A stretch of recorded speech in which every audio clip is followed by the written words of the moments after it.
ፕሬዝዳንት ኢሳያስ ኢትዮጵያ ላይ ያሰቡት ሴራ ከሸፈ። ድንበር ላይ ከፍተኛ የጦር መሳሪያ ተያዘ። ኢሳያስ የጠቅላይን ትዕዛዝ በመጣስ ክፉኛ አስቆጧቸው። ጠቅላይ ሚኒስትር አብይ ኢሳያስ ታጣቂዎችን እያስታጠቀ ነው፣ ስለዚህ ከባድ እርምጃ ሻዕቢያ ላይ እንወስዳለን ብለዋል። የአሜሪካው አምባሳደር ወልቃይት ገቡ። አምባሳደር ኤርቪን ማሲንጋ ጌታቸውን አስከትለው ነው ሁመራ የገቡት።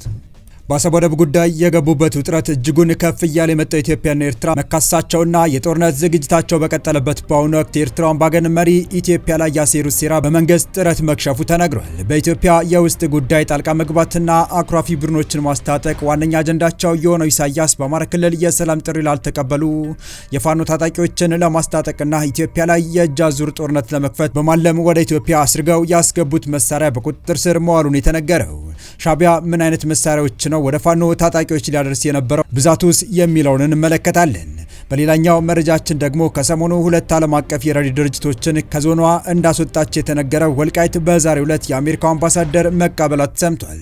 በኢትዮጵያ የአሜሪካ አምባሳደር ኤርቪን ማሲንጋ ስለ ሰሞነኛውና አጠቃላይ አሁን ስላለው የወልቃይት ሁኔታ ለመምከር ጌታቸው ረዳን አስከትለው ነው ሁመራ የገቡት።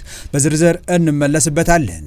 ሰላም ውድ የሉሌሊ ቤተሰቦች እንደምን አላችሁ? ቻናሉን ሰብስክራይብ፣ ላይክ፣ ሼር ያደረጋችሁ እስከ መረጃዎቻችን ፍጻሜ አብራችሁን ቆዩ።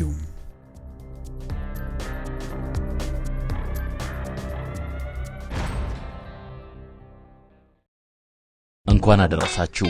ልዩ የሆነ የቅናሽ አማራጭ በሜሪት ፕሮፐርቲስ ቀርቦላችኋል። በመሃል ፒያሳ ወዳጅነትና አራዳ ፓርክ ፊት ለፊት እያስገነባ ባለው የመኖሪያ ህንጻ ባለ 1፣ ባለ 2 እና ባለ 3 መኝታ ቤት በ10 በመቶ ቅድመ ክፍያ ይዞላችሁ መጥቷል። 65 በመቶ ቀድሞ ለሚከፍሉ 35 በመቶ ልዩ ቅናሽ አመቻችቷል። በቡድን ወይም በቤተሰብ ሆነው ለሚመጡ ደግሞ ልዩ የቅናሽ ፓኬጆች አዘጋጅተናል። ይህን ዕድል ለመጠቀም በ0956 56 57 59 መደወል በቂ ነው።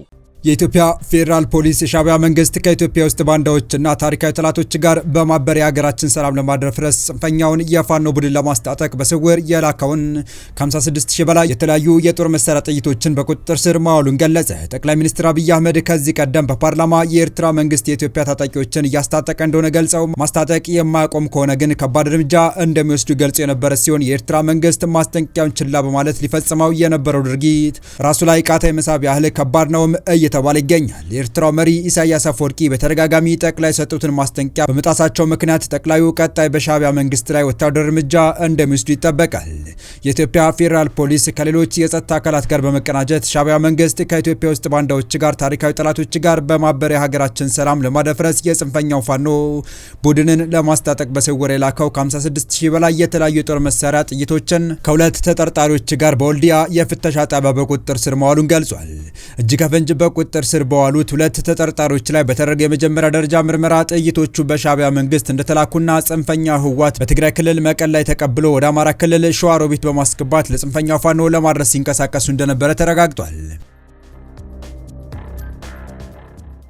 ለሻዕቢያ መንግስት ድልድይ ሆኖ እየሰራ ያለው ጽንፈኛ የህወሓት ቡድን ጽንፈኛው ፋኖን በማስታጠቅ የሀገራችንን ሰላም ለማደፍረስ አቅዶ ከኤርትራ በመቀለ በኩል 41999 የክላሽ ጥይት፣ 14000 የብሬን ጥይትና 800 የድሽቃ ጥይት በአጠቃላይ 56799 ጥይቶችን በሰሌዳ ቁጥር ኮድ 3 አዲስ አበባ B94744 የጭነት አይሱዚ ተሽከርካሪ ከሲሚንቶና ከብሎኬት ጋር አመሳስሎ በመጫን በአማራ ክልል ወልዲያ ከተማ አድርገው ወደ ሸዋሮቢት ለማስገባት ሲጓዙ በወልዲያ የፍተሻ ጣቢያ ላይ የኢትዮጵያ ፌዴራል ፖሊስ ከሌሎች የጸጥታ አካላት ጋር በመቀናጀት ባደረገው ጠንካራ ክትትልና ፍተሻ ጥር 5 ቀን 2018 ዓ.ም ከሁለት ተጠርጣሪዎች ጋር በቁጥጥር ስር አውሎ ምርመራ እያጣራባቸው መሆኑን አስታውቋል።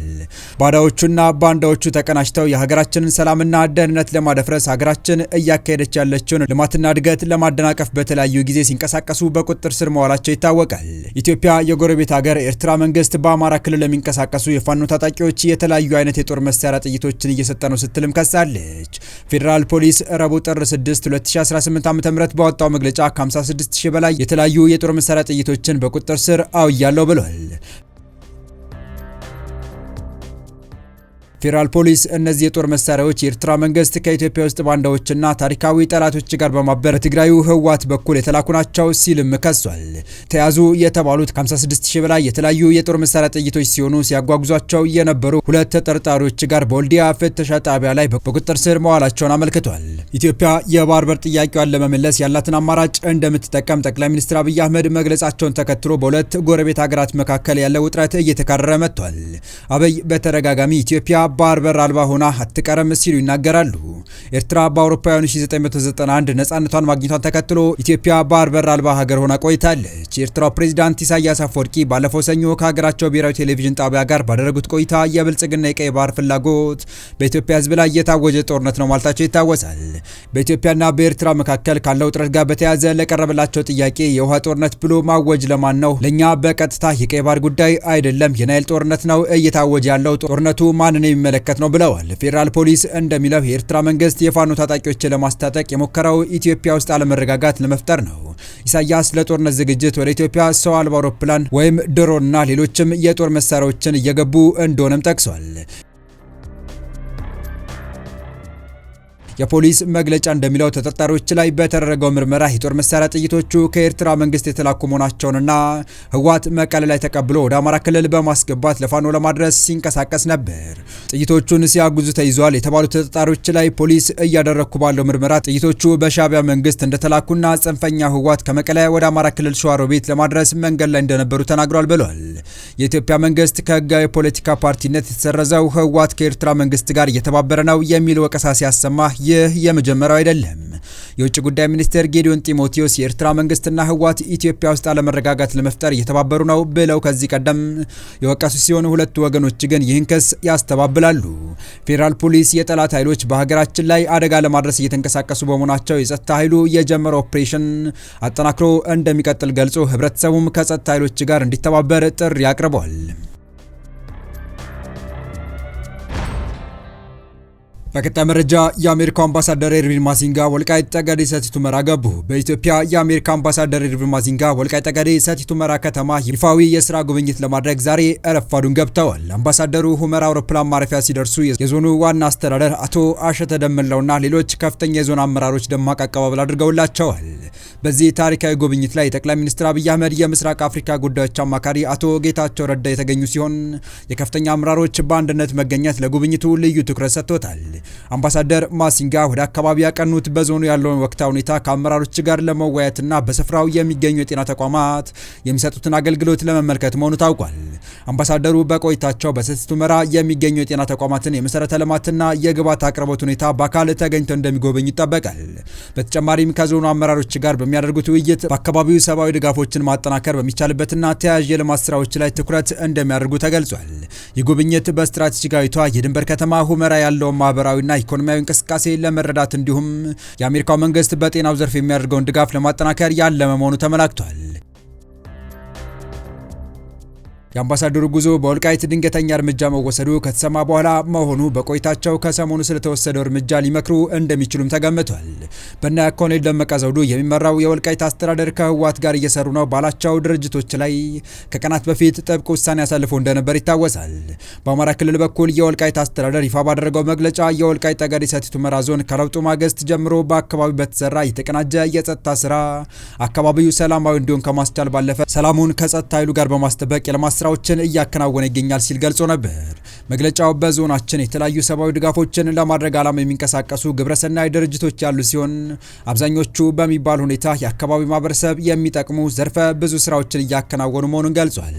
በየትኛውም የኢትዮጵያ ክልል ለበጎ አድራጎት ስራ በሚል በሚንቀሳቀስ የውጭ ሀገራት ግብረሰናይ ድርጅቶች ስራቸውን ለማከናወን በሚንቀሳቀሱበት ሁሉ የሀገራችንን ህጎች፣ ሀገራችን የፈረመቻቸው ዓለም አቀፍ የሰብአዊ መብት ቃል ኪዳኖችና ሌሎች ሀገር አቀፍ ስምምነቶች ማክበር እንዳለባቸው የሚታወቅ ነው ያለው መግለጫ። ይሁንና ለሰብአዊ ድጋፍ በሚል በአካባቢው የሚንቀሳቀሱት ኢንተርናሽናል ሜዲካል ኮርፕስ አይኤምኤስ እና ኖርዌይ ሴኩሪቲ ካውንስል የተባሉ ዓለም አቀፍ ግብረሰናይ ድርጅቶች ስራ ከጀመሩበት ጀምሮ በሚያደርጓቸው ስብሰባዎች፣ ስልጠናዎች፣ ልዩ ልዩ ተግባራት የሀገራችን ህጎችና መንግስታችን የፈረመው የፕሪቶሪያ ስምምነት የሚቃረኗቸው በማለት ከሷል። የወልቃይት አስተዳደር አክሎም በማህበረሰቡ ዘንድ ቅሬታን የሚፈጥሩ እና ማህበረሰቡ ሌሎች ህጋዊ ድርጅቶች ጭምር በጥርጣሬ እንዲመለከታቸው የሚያደርጉ ህገወጥ ድርጊቶች ሲፈጽሙ ቆይተዋል ያለ ሲሆን የዞኑ መንግስትና መላው ህብረተሰብ እነዚህ ድርጅቶች ከህገወጥ ተግባራቸው እንዲታቀቡ የፌዴራል መንግስት ከትግራይ ኃይሎች ጋር የፈረመው የፕሪቶሪያ ስምምነት እንዲያከብሩ በተደጋጋሚ ማሳሰቢያ ሲሰጣቸው መቆየቱን አመልክቷል። ኮሎኔል ደመቀ የሚመሩት አስተዳደር የወሰደው እርምጃ ዓለም አቀፍ የእርዳታ ድርጅቶች ላይ ነው። የወልቃይት ጠገዴ ሰቲት ሁመራ ዞን አስተዳደር ለሁለት ዓለም አቀፍ የተራድኦ ድርጅቶች አካባቢ ለቀው እንዲወጡ ጥብቅ ማሳሰቢያ ማስተላለፉን የዞኑ አስተዳደር በመግለጫው አስታውቋል። የዞኑ አስተዳደር ይህንን ውሳኔ ለማስተላለፍ የተገደደው የተራድኦ ድርጅቶች ስራ ከጀመሩበት ጊዜ አንስቶ በሚያደርጓቸው ስብሰባዎች፣ ስልጠናዎችና ልዩ ልዩ ተግባራት ከግብረሰናይ እንቅስቃሴና ሰብአዊ ድጋፍ አገልግሎት በሚጻረር መልኩ የዓለም አቀፍና የኢትዮጵያ ሕግጋቶች በመጣስ ለህወሓት ፖለቲካዊ ወገንተኝነት ሲያሳዩና ህገወጥ እንቅስቃሴ ሲያደርጉ በመገኘታቸው ነው ብሏል። የተወደዳችሁ የቻናላችን ቤተሰቦች ለአሁኑ ለእናንተ ይመጥናሉ ብታደምጧቸው ታተርፉባቸዋላችሁ ብለን የመረጥንላችሁ ዕለታዊ መረጃዎቻችን እስካሁን ያደመጣችኋቸው ነበሩ። በተመሳሳይ ሀገራዊና ቀጠናዊ ጉዳዮች እንዲሁም ዓለም አቀፋዊ የጂኦፖለቲካ ወታደራዊና አነጋጋሪ ክስተቶችን ለበለት ተከታትለን በትኩስ ይዘን እንደምንቀርብ እያሳወቀን የቻናሉ ቤተሰብ ካልናችሁ ሰብስክራይብ፣ ቪዲዮን ላይክና ሼር በማድረግ ተደራሽነታችን ታሰፉ ዘንድ አክብሮታዊ ግብዣችን ነው። አበቃን። ሰናይ ጊዜን ተመኘን።